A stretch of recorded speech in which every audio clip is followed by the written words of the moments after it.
ओम शांति। आज हम बाबा के 7 मई के महावाक्य सुनते हैं। बाबा ने कहा, मीठे बच्चे, निश्चय ज्ञान योग से बैठता है, साक्षात्कार से नहीं। साक्षात्कार की ड्रामा में नोंद है, बाकी उससे किसी का कल्याण नहीं होता। बाबा ने कहा, अगर साक्षात्कार हो जाता है उससे कोई प्राप्ति नहीं होती, लेकिन साक्षात्कार की कोई आश भी नहीं रखनी है। प्रश्न है आज का, बाप कौन सी ताकत नहीं दिखाते, लेकिन बाप के पास जादूगरी अवश्य है। उत्तर है, मनुष्य समझते हैं भगवान तो ताकतमंद है, वह मरे हुए को भी जिंदा कर सकते हैं। परंतु बाबा कहते, मैं यह ताकत नहीं दिखाता हूं। बाकी कोई नोदा भक्ति करते हैं तो उन्हें साक्षात्कार करा देता हूं। यह भी ड्रामा में नोंद है। साक्षात्कार कराने की जादूगरी बाप के पास है। इसलिए कई बच्चों को घर बैठे भी ब्रह्मा व श्री कृष्ण का साक्षात्कार हो जाता है। बाबा कहते, मैं भी ड्रामा में बंधा हुआ हूं।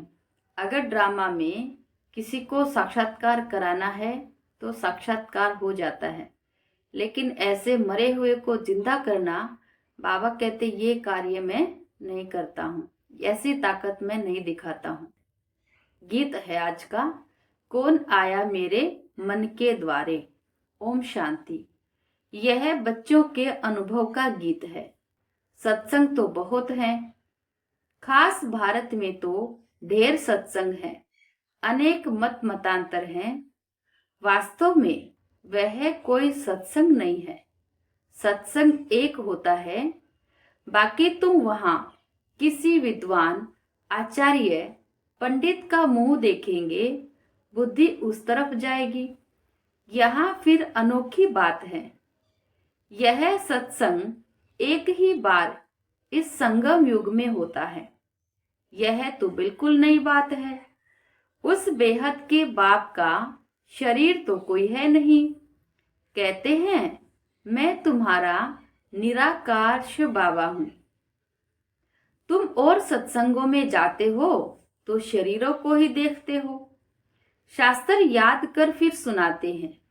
अनेक प्रकार के शास्त्र हैं। बाबा कहते, वह तो तुम जन्म जन्मांतर सुनते आए हो। अब है नई बात। बुद्धि से आत्मा जानती है। बाप कहते हैं, हे मेरे सिकिलदे बच्चे, हे मेरे शालिग्रामों, तुम बच्चे जानते हो 5000 वर्ष पहले इस शरीर द्वारा बाबा ने पढ़ाया था, क्योंकि ड्रामा रिपीट हो रहा है। तुम्हारी बुद्धि एकदम दूर चली जाती है तो बाबा आया है। बाबा अक्षर कितना मीठा है, वह है मात पिता। कोई भी सुनेंगे तो कहेंगे, पता नहीं इनके मात पिता कौन है। बरोबर वह साक्षात्कार कराते हैं कि तो उसमें भी वह मूंझते हैं। कभी ब्रह्मा को, कभी श्री कृष्ण को देख लेते हैं तो विचार करते कि ये क्या है। बाबा कहते, ब्रह्मा का भी बहुतों को घर बैठे साक्षात्कार हो जाता है। अब ब्रह्मा की तो कभी कोई पूजा करते नहीं है, श्री कृष्ण आदि की तो करते हैं। जितनी श्री कृष्ण की पूजा होती है उतनी ब्रह्मा की कोई करते नहीं है। ब्रह्मा को तो कोई जानते भी नहीं होंगे। प्रजापिता ब्रह्मा तो अब आया है, यह है प्रजापिता। बाप बैठ समझाते हैं कि सारी दुनिया है पतित, तो जरूर यह भी बहुत जन्मों के अंत में पतित ठहरा ना।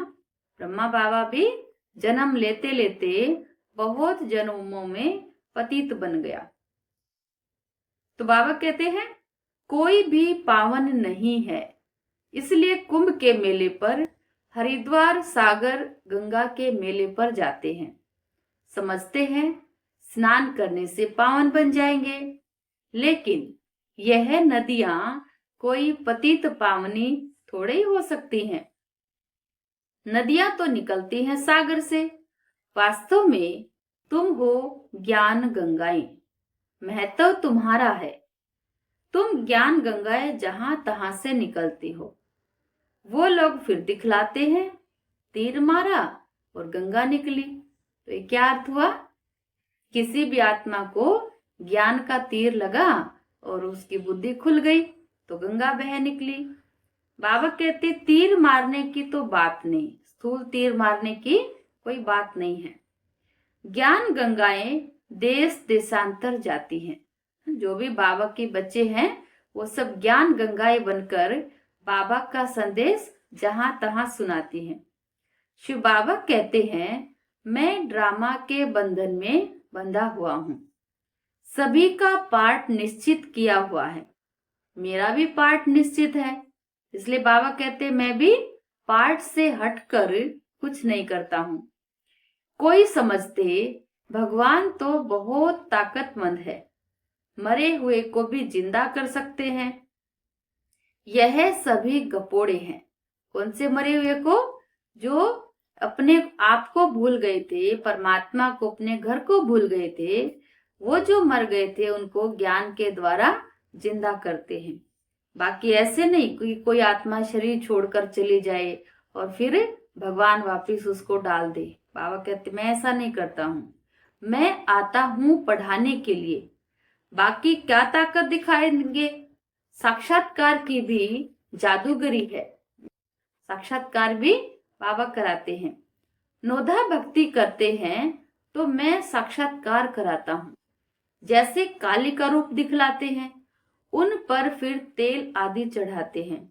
अब ऐसी काली तो है नहीं, परंतु काली की नोधा भक्ति बहुत करते हैं। वास्तव में काली तो जगत अम्बा है।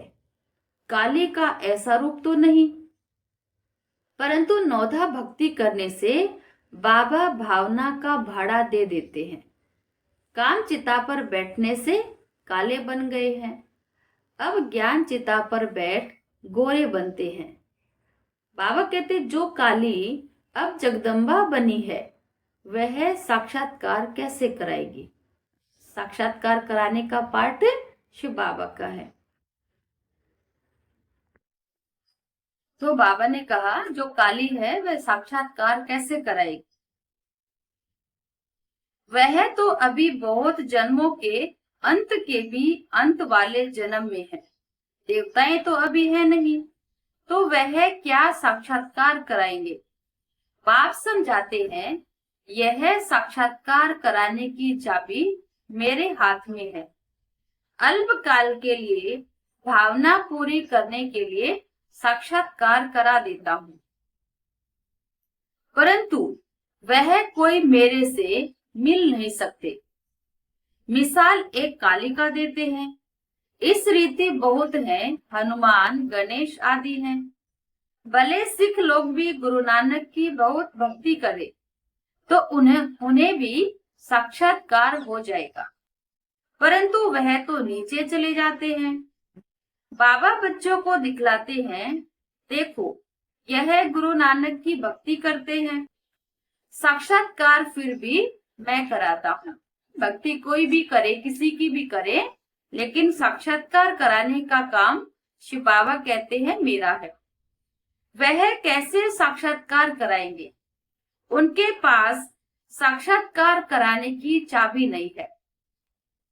यह बाबा कहते हैं मुझे विनाश स्थापना का साक्षात्कार भी उस बाबा ने कराया। ब्रह्मा बाबा को भी साक्षात्कार शिव बाबा ने कराया, परंतु साक्षात्कार से कोई का भी कल्याण नहीं। ऐसे तो बहुतों को साक्षात्कार होते थे, वह आज है नहीं।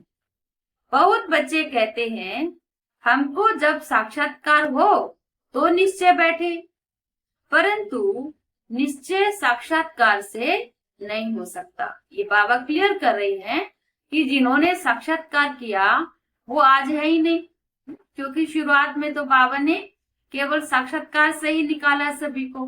तो आज बाबा कहते हैं देखो वो है ही नहीं, ज्ञान छोड़कर चले गए। तो साक्षात्कार से कोई निश्चय नहीं बैठता है। निश्चय बैठता है ज्ञान और योग से। 5000 वर्ष पहले मैंने कहा था कि यह साक्षात्कार मैं कराता हूँ। मीरा ने भी साक्षात्कार किया। ऐसे नहीं कि आत्मा वहां चली गई। साक्षात्कार करते हैं, वैकुंठ को देखते हैं, तो इसका अर्थ ये थोड़ी कि वहां सतयुग में चले जाएंगे। नहीं, बैठे बैठे साक्षात्कार कर लेते हैं, लेकिन मेरे को प्राप्त नहीं कर सकते, बाबा को पहचान नहीं सकते हैं। बाप कहते हैं कोई भी बात का संशय हो तो जो ब्राह्मणियां हैं, टीचर्स हैं, उनसे पूछो। यह तो जानते हो बच्चियां भी नंबरवार हैं, नदियां भी नंबरवार हैं। कोई तो तालाब भी है बहुत गंदा, बासी पानी होता है। वहां भी श्रद्धा भाव से मनुष्य जाते हैं। वह है भक्ति की अंधश्रद्धा। कभी भी, बाबा देखो कितनी अच्छी बात कह रहे हैं, कभी भी कोई से भक्ति छुड़ानी नहीं है। कोई आते हैं ज्ञान में और कहते हैं तुम भक्ति करना छोड़ दो, पूजा पाठ करना छोड़ दो। कोई घर वालों को खुश करने के लिए अगर कोई दिया भी लगाते हैं, कोई भक्ति करते हैं, तो कोई कई भाई बहने उनको कह देंगे कि तुम तो ज्ञानी नहीं। लेकिन ऐसा नहीं है। बाबा ने कभी भी नहीं कहा कि किसी से भक्ति छुड़ानी है। जब ज्ञान में आ जाएंगे तो भक्ति आपे ही छूट जाएगी। बाबा भी नारायण का भक्त था। चित्र में देखा लक्ष्मी दासी बन नारायण के पांव दबा रही है, तो यह बिल्कुल अच्छा नहीं लगा। सतयुग में ऐसे होता नहीं। तो मैंने एक आर्टिस्ट को कहा कि लक्ष्मी को इस दासी पने से विदाई दे दो। ब्रह्मा बाबा को बिल्कुल ये पसंद नहीं आया कि लक्ष्मी नारायण के पांव दबाई, क्योंकि बाबा कहते हैं दोनों का बराबर का अधिकार है, बराबर का दर्जा है। बाबा भक्त तो था, परंतु ज्ञान थोड़े ही था। भक्त तो सभी हैं। हम तो बाबा के बच्चे मालिक हैं। ब्रह्मांड का भी मालिक बच्चों को बनाते हैं। कहते हैं तुमको राज्य भाग्य देता हूँ। ऐसा बाबा कभी देखा तो उस बाप को पूरा याद करना है। बाबा कहते परंतु तुम इन आंखों से देख नहीं सकते। शिव बाबा को इन आंखों से देख नहीं सकते क्योंकि वो निराकार है। उनसे योग लगाना है। याद और ज्ञान भी बिल्कुल सहज है। बीज और झाड़ को जानना है। तुम उस निराकारी झाड़ से साकारी झाड़ में आए हो। परम धाम से आए हैं यहाँ पार्ट बजाने के लिए। बाबा ने साक्षात्कार का भी राज समझाया है, झाड़ का भी राज समझाया है। कर्म अकर्म विकर्म की गति भी बाबा ने समझाई है। बाप, टीचर, सतगुरु, तीनों से ही शिक्षा मिलती है। अभी बाबा कहते हैं मैं तुमको ऐसी शिक्षा देता हूँ, ऐसे कर्म सिखाता हूँ जो तुम 21 जन्म सदा सुखी बन जाते हो। बाबा हम बच्चों के 21 जन्मों के लिए दुखों से मुक्त कर देते हैं। टीचर शिक्षा देते हैं ना, गुरु लोग भी पवित्रता की शिक्षा देते हैं अथवा कथाएं सुनाते हैं, परंतु धारणा बिल्कुल नहीं होती। यहाँ तो बाप कहते हैं अंतमति सो गति होगी। मनुष्य जब मरते हैं तो कहते हैं राम राम कहो, तो बुद्धि उस तरफ चली जाती है। अभी बाप कहते हैं तुम्हारा साकार से योग छूटा। अब मैं तुमको बहुत अच्छे कर्म सिखलाता हूँ। श्री कृष्ण का चित्र देखो, पुरानी दुनिया को लात मारते और नई दुनिया में आते हैं। तुम भी पुरानी दुनिया को लात मार नई दुनिया में जाते हो। वो तुम्हारी नर्क के तरफ है लात, और स्वर्ग है स्वर्ग मुंह तरफ है मुंह। बाबा कहते हैं तुम्हारी जो लाते हैं वो नर्क की तरफ है कि हम नर्क को छोड़ रहे हैं, और मुख है स्वर्ग की तरफ कि हम वहां जा रहे हैं।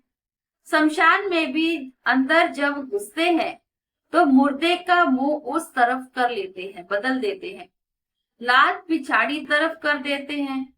तो यह चित्र भी ऐसे बनाया है। श्री कृष्ण का चित्र कभी देखना, बच्चे के रूप में हाथ में स्वर्ग का गोला होता है। उसकी बात बाबा कर रहे हैं।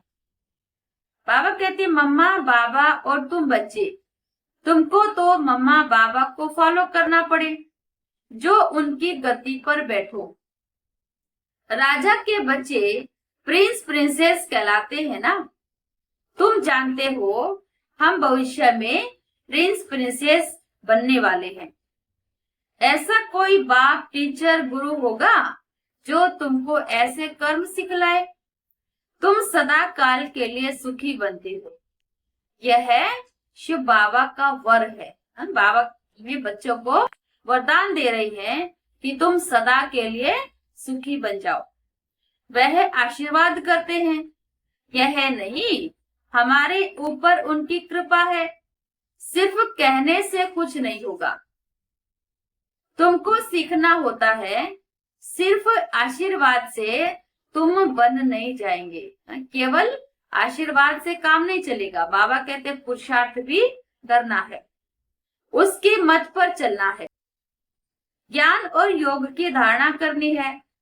बाप समझाते हैं कि मुख से राम राम राम राम कहना भी आवाज हो जाता है।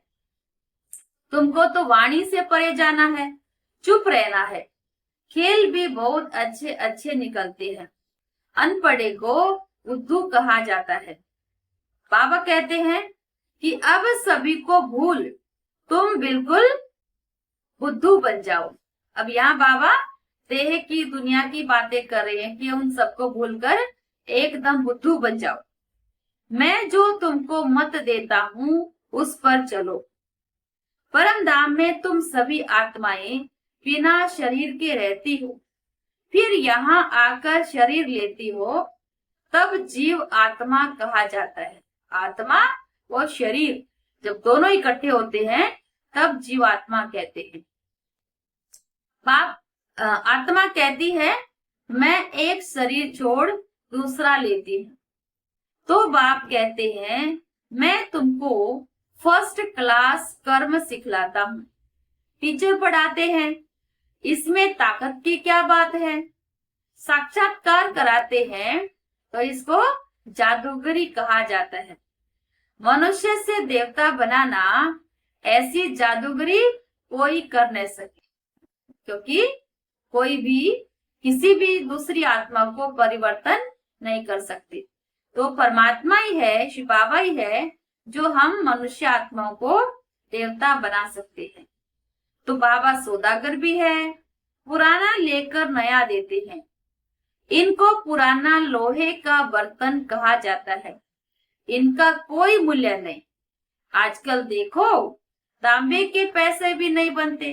पुराने समय में तांबे के पैसे चलते थे, वहां तो सोने के सिक्के होते हैं। सतयुग में वंडर है ना, क्या से क्या हो गया है। और आज तो देखो कागज के पैसे चलते हैं। बाबा कहते मैं तुमको नंबर 1 कर्म सिखलाता हूँ, मन मना भव हो जाओ। फिर है पढ़ाई जिससे स्वर्ग का प्रिंस बनेंगे। अभी देवता धर्म जो प्राय लोप हो गया है वह फिर से स्थापन होता है। मनुष्य तुम्हारी नई बातें सुनकर वंडर खाते हैं। कहते हैं कि स्त्री पुरुष दोनों ही इकट्ठे रह पवित्र रह सके, यह कैसे हो सकता है। दुनिया वालों के लिए ये बहुत कठिन काम है, मुश्किल काम है, लेकिन बाबा के बच्चों ने ये असंभव को भी संभव करके दिखाया। बाबा तो कहते भले इकट्ठे रहो, नहीं तो मालूम कैसे पड़े। बीच में ज्ञान तलवार रखनी है, इतनी बहादुरी दिखानी है। परीक्षा होती है, बाबा परीक्षा भी लेते हैं। तो मनुष्य इन बातों में वंडर खाते हैं, क्योंकि शास्त्रों में तो ऐसी बातें हैं नहीं।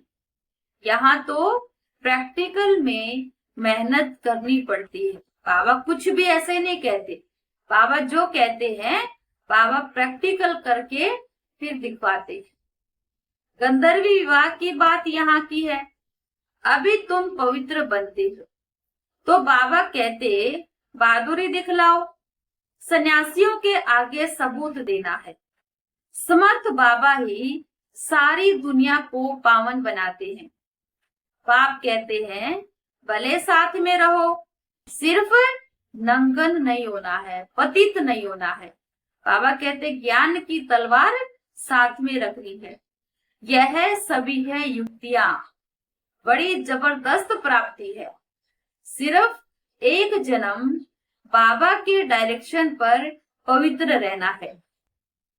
योग और ज्ञान से एवर हेल्दी बनते हैं 21 जन्मों के लिए। इसमें मेहनत है ना। तुम हो शिव शक्ति सेना।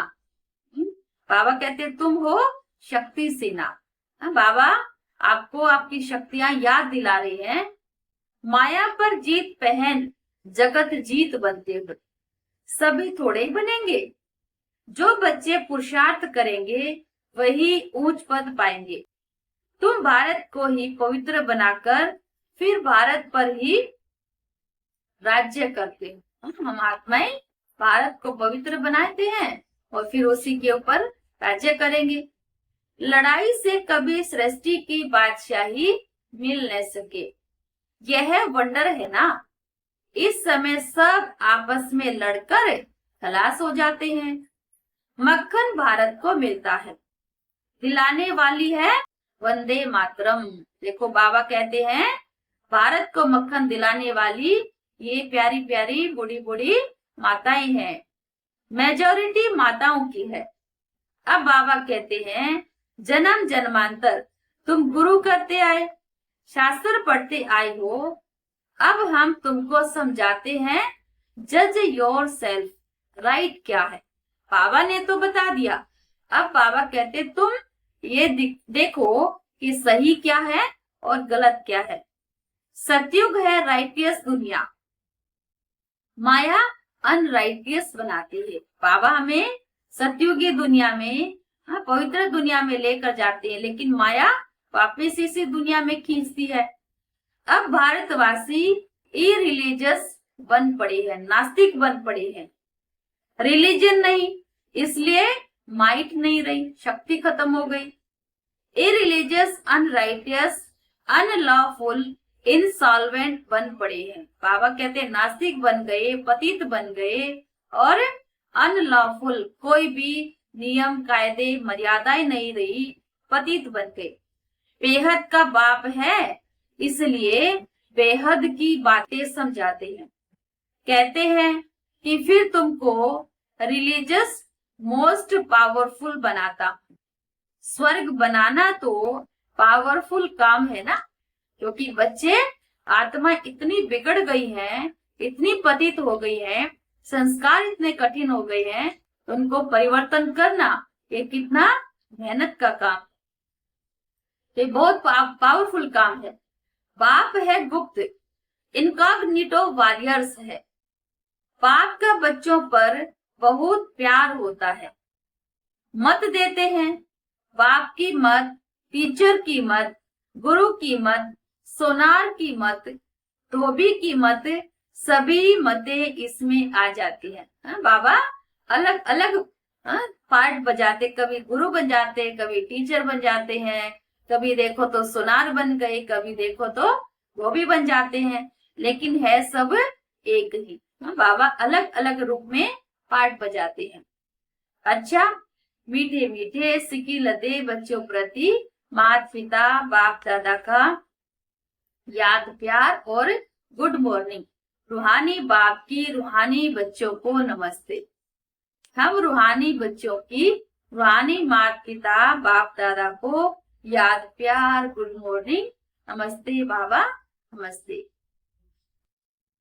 धारणा के लिए मुख्य सार आज का। पहला, इस एक अंतिम जन्म में बाप के डायरेक्शन पर चल, घर गृहस्थ में रहते पवित्र रहना है, इसमें बहादुरी दिखानी है।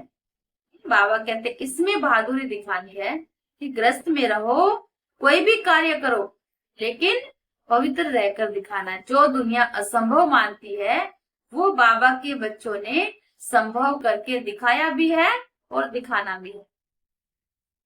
दूसरा, श्रीमत पर सदा श्रेष्ठ कर्म करनी है, वाणी से परे जाना है, जो कुछ पढ़ा व सुना है उसे भूल बाप को याद करना है। वरदान है आज का, परिस्थितियों को गुड लक समझ अपने निश्चय के फाउंडेशन को मजबूत बनाने वाले अचल अडोल भव। परिस्थिति तो आती रहती है और आती भी रहेगी, लेकिन बाबा कहते हैं उनको क्या समझे, ये हमारे लिए गुड लक है, ये हमें आगे बढ़ाने के लिए आती है, तो इसलिए अचल अडोल बनना है। कोई भी परिस्थिति आए तो हाई जंप दे दो, क्योंकि परिस्थिति आना भी गुड लक है। यह निश्चय के फाउंडेशन को मजबूत करने का साधन है, क्योंकि जितनी परिस्थिति आएगी उतना ही हम बाबा को ज्यादा याद करेंगे।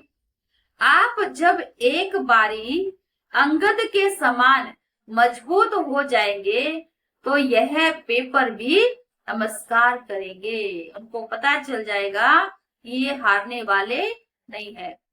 पहले विकराल रूप में आएंगे और फिर दासी बनकर आएंगे। चैलेंज करो, हम महावीर हैं। जैसे पानी के ऊपर लकीर ठहर नहीं सकती, ऐसे मुझ मास्टर सागर के ऊपर कोई परिस्थिति वार कर नहीं सकती। स्वस्थिति में रहने से अचल अडोल बन जाएंगे। बाबा कहते हैं परिस्थिति तो आती रहेंगी, लेकिन अपने निश्चय को मजबूत करना है कि मेरा साथी कौन है, मेरे साथ कौन है, तो परिस्थिति आएगी और दासी बनकर चली जाएगी। स्लोगन, पुराने वर्ष को विदाई देने के साथ साथ कड़वेपन को भी विदाई दे दो। पुराने वर्ष को विदाई देने के साथ साथ कड़वेपन को भी विदाई दे दो। कड़वापन है ना अंदर बहुत, कभी कुछ बोल देते हैं, कुछ सोच लेते हैं, तो उस कड़वेपन को भी खत्म करना है। अव्यक्त इशारे, यदि वरदाता और वरदानी दोनों का संबंध समीप है, वो स्नेह के आधार से निरंतर हो और सदा कंबाइंड रूप में रहो, तो पवित्रता की छत्र छाया स्वतः रहेगी। जहां सर्वशक्तिमान बाप है, वहां अपवित्रता स्वप्न में भी नहीं आ सकती। जब अकेले होते हो तो पवित्रता का सुहाग चला जाता है। इसलिए बाबा कहते हैं बाबा के साथ सदा कंबाइंड रहना है, तो हमारी पवित्रता सुरक्षित रहेगी। नहीं तो माया आकर आक्रमण कर देती है, पवित्रता को नष्ट करने की कोशिश करती है। इसलिए आज ध्यान रखना है। तो आज का स्वमान क्या लेंगे, मैं निश्चय बुद्धि आत्मा हूँ, और निश्चय की जीत हुई पड़ी है। तो आज का स्वमान लेंगे, मैं निश्चय बुद्धि आत्मा हूँ। अच्छा, ओम शांति।